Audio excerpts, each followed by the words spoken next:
Compartilhe, inscreva-se no canal, deixe seu like e faça um comentário. Só assim você estará nos ajudando a fazer com que esse vídeo chegue a mais e mais pessoas. O nosso crescimento depende da sua ajuda.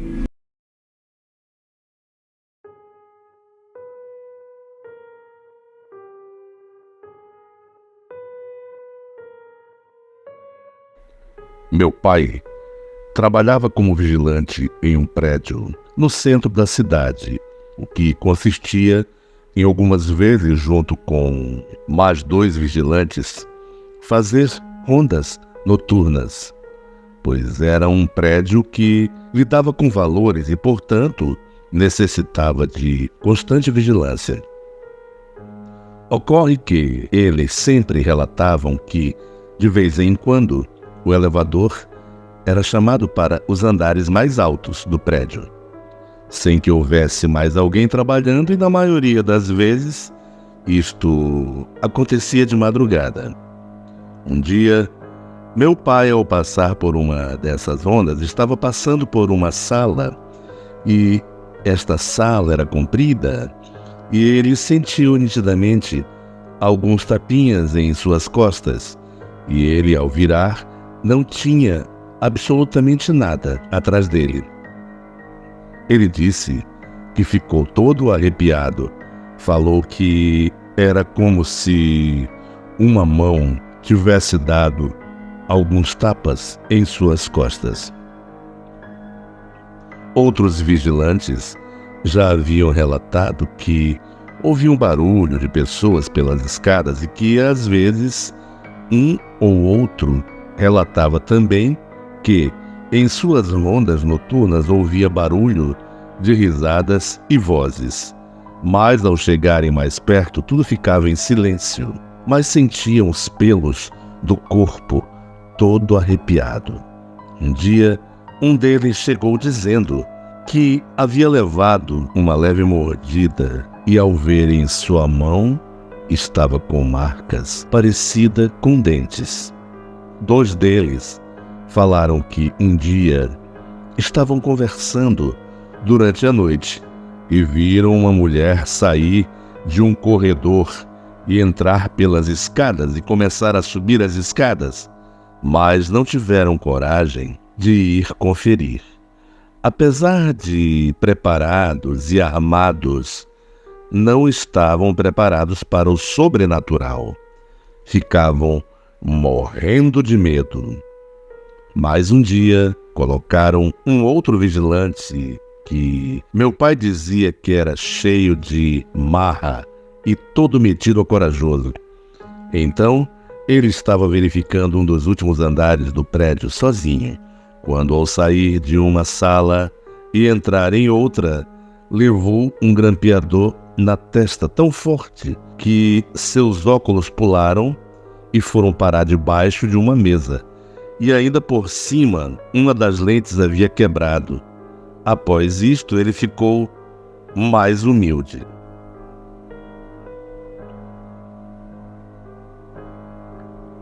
Tudo aconteceu no ano de 1968, quando eu tinha 8 anos de idade.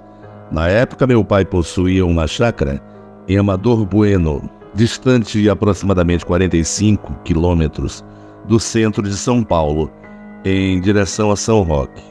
Naquela época, a região toda não possuía muitas casas, predominando a mata, muito verde, árvores diversas e vegetação típica da região, pois ainda não haviam iniciado o desmatamento que existe atualmente.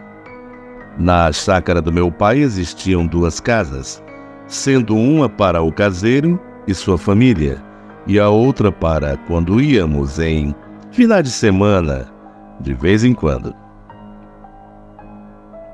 Ao redor existiam outras chácaras, e bem próximo existia um curral, onde eram deixados alguns cavalos.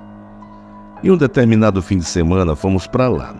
Eu, meu pai, minha mãe, minha avó, mãe da minha mãe, minha tia, irmã da minha mãe, e seu filho, que logicamente era meu primo, que se chamava Vanderlei, Eu e o Vanderlei sempre gostamos de histórias, de fantasmas e do sobrenatural em geral, estando sempre por dentro das lendas e características dos personagens, como vampiros, lobisomens, etc. Nós brincamos muito sobre isso sempre que eu ia dormir na casa do outro. Era muito divertido na época, naquele final de semana, especialmente no sábado. Passamos o dia brincando na chácara e quando chegou a noite, fomos tomar banho, jantar e mais tarde ficamos conversando na sala que ficava na parte frontal da casa. As outras pessoas estavam na cozinha, que ficava no fim de um corredor do outro lado da casa. Era mais ou menos umas 22 horas quando começamos a ouvir um assobio vindo do lado de fora da casa, um pouco distante. Ficamos prestando atenção e acompanhando aquele assobio, quando de repente o assobio foi chegando mais perto, cada vez mais perto da casa. Então nós comentamos um com o outro, em tom de gozação, se poderia ser um saci, coisa que não acreditávamos muito que existisse, pois parecia fantástica demais essa lenda. Então, em um determinado momento, o assobio chegou tão perto que parecia vir do outro lado da porta, do lado de fora da casa, bem na varanda. Eu e o Vanderlei ficamos arrepiados com aquele som e, com muito medo, fomos dar uma olhada pela janela, estando muito escuro, pois já era noite. Por esse motivo, não conseguimos ver nada. Em seguida, o assobio foi se afastando, enquanto os cavalos que estavam no curral ficaram agitados, relinchando e correndo como loucos. Depois ouvimos mais alguns barulhos, como se fossem algumas coisas correndo, pulando e batendo madeiras. Contei para o meu pai e para minha mãe, e eles não quiseram que saíssemos para fora, dizendo que de manhã cedo eles iriam ver se algo errado aconteceu.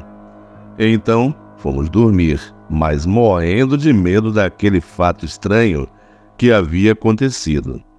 Quando amanheceu, no domingo, fomos logo examinar os arredores para ver se encontraríamos algo anormal. Foi quando, por espanto, vimos no curral todos os cavalos com suas crinas amarradas, com pequeninos nós, sendo que a mesma coisa aconteceu com seus rabos. Não havia um cavalo sequer que não tivesse ficado com suas crinas e rabos com nós. Bem, diz a lenda do Saci que ele gosta muito de brincar com os cavalos e quando ele aparece, monta nos cavalos e dá nó em suas crinas e rabos. Então eu pergunto, para quem é cético e não acredita em nada, se não foi o Saci, por incrível que pareça, então o que foi aquilo? Ou quem ou o que teria amarrado todos os rabos e crinas dos cavalos que estavam naquele curral, sendo aproximadamente 8 cavalos, com pequeninos nós, minúsculos mesmo. Acredito eu que ninguém passaria a noite toda dando minúsculos e precisos nós nos pelos dos cavalos, e ainda no escuro, só por brincadeira, e ainda com aquela precisão toda com que foram feitos, e ao mesmo tempo os cavalos ficassem parados, deixando que isso fosse feito. Garanto que aconteceu. Para reforçar a veracidade deste relato, não omiti nomes, nem tampouco o local onde ocorreram os fatos, deixando bem nítido para quem quiser analisar. É claramente sabido que muitas coisas estranhas acontecem no mundo, várias sem explicação, e devido a isso, uma das frases que reflete uma grande verdade é que a verdade está lá fora. Basta ter coragem para sair e vê-la. E para mim e meu primo, foi o que aconteceu realmente.